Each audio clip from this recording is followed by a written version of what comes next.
বল খেলিচ্ছে কয়দিন ধরে এবারে মুড়ে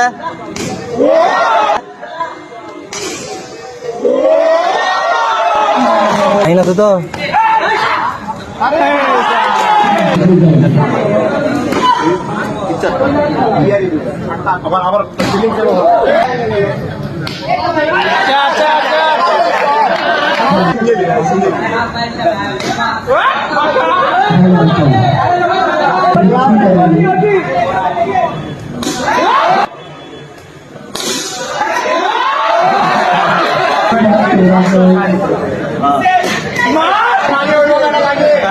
আমি ওকে বস বসা লাগেছে